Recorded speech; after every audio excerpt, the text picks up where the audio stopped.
ಇನ್ನು ಇದೇ ವಿಚಾರವಾಗಿ ಗೃಹ ಸಚಿವ ಡಾಕ್ಟರ್ ಜಿ ಪರಮೇಶ್ವರ್ ಕೂಡ ಪ್ರತಿಕ್ರಿಯಿಸಿದ್ದಾರೆ. ಎಐಸಿಸಿ ಒಬಿಸಿ ರಾಷ್ಟ್ರೀಯ ಘಟಕಕ್ಕೆ ಸಿದ್ದರಾಮಯ್ಯ ಅವರನ್ನ ನೇಮಕ ಮಾಡಿರೋದು ನಿಜ. ಅಧ್ಯಕ್ಷರನ್ನಾಗಿ ಚೇರ್ಮನ್ ಆದ ತಕ್ಷಣ ರಾಷ್ಟ್ರ ರಾಜಕಾರಣಕ್ಕೆ ಹೋಗ್ತಾರೆ ಅಂತ ಅಲ್ಲ. ಸಿದ್ದರಾಮಯ್ಯ ಅವರಿಗೆ ಅನುಭವ ಇದೆ, ಹಾಗಾಗಿ ಜವಾಬ್ದಾರಿಯನ್ನ ಕೊಟ್ಟಿದ್ದಾರೆ ಅಂತ ಹೇಳಿ ಪರಮೇಶ್ವರ್ ಹೇಳಿದ್ದಾರೆ. ಪದೇ ಪದೇ ಸುರ್ಜೇವಾಲಾ ಸಭೆ ಮಾಡೋಕೆ ಮುಂದಾದಂತಹ ವಿಚಾರಕ್ಕೆ ಸಂಬಂಧಪಟ್ಟ ಹಾಗೆಯೂ ಮಾತನಾಡಿದ್ದಾರೆ.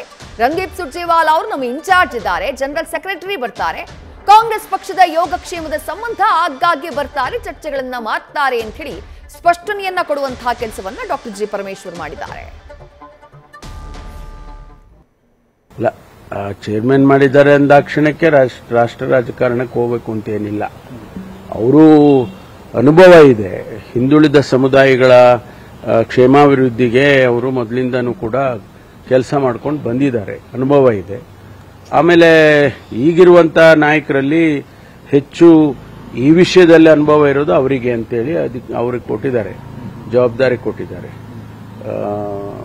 ನಾವು ಅನೇಕ ಸಂದರ್ಭದಲ್ಲಿ ನಮ್ಮ ರಾಜ್ಯದಲ್ಲಿ ಬೇಕಾದಂತ ಲೀಡರ್ಗಳೆಲ್ಲ ರಾಷ್ಟ್ರ ರಾಜಕಾರಣದಲ್ಲಿ ಜವಾಬ್ದಾರಿಗಳನ್ನು ಹೊತ್ತಿದ್ದಾರೆ. ಹಂಗಂತ ಹೇಳಿ ಅಲ್ಲಿಗೆ ಹೋಗಬೇಕು ಅಂತ ಏನಿಲ್ಲ. ಅವರು ಡಿಸಿಎಂ ಅನುದಾನ ಕೊಡೋದು, ಬಟ್ ಆದ್ರೆ ಸುರ್ಜೇವಾಲಾ ಅವರು ಬಂದು ಇಲ್ಲಿ ಅಹವಾಲು ಸ್ವೀಕಾರ ಮಾಡ್ತಾರೆ. ನೋಡಿ, ಪಾರ್ಟಿ ಫಂಕ್ಷನರೀಸ್ ಅವ್ರು ನಮ್ಮ ಇನ್ಚಾರ್ಜ್ ಜನರಲ್ ಸೆಕ್ರೆಟರಿ ಅಂತ ಯಾಕೆ ಮಾಡ್ತಾರೆ?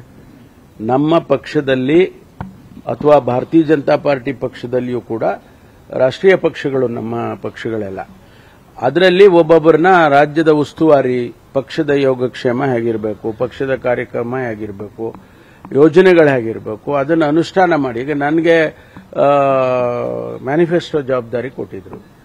ಈಗ ಮ್ಯಾನಿಫೆಸ್ಟೋ ಅನುಷ್ಠಾನ ಆಗಿದೆಯಾ ಇಲ್ವಾ ಅಂತ ಯಾರು ನೋಡಬೇಕು? ಪಕ್ಷದ ಯಾರು ನಮ್ಮ ಮುಖಂಡರಿರ್ತಾರೆ ಅವರೇ ನೋಡಬೇಕು.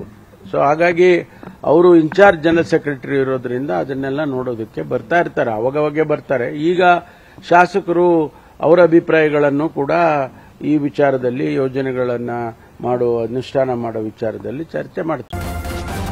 ನ್ಯೂಸ್ ಫಸ್ಟ್, ನಿರ್ಭೀತಿಯಿಂದ ನಿಮ್ಮ ಪರವಾಗಿ.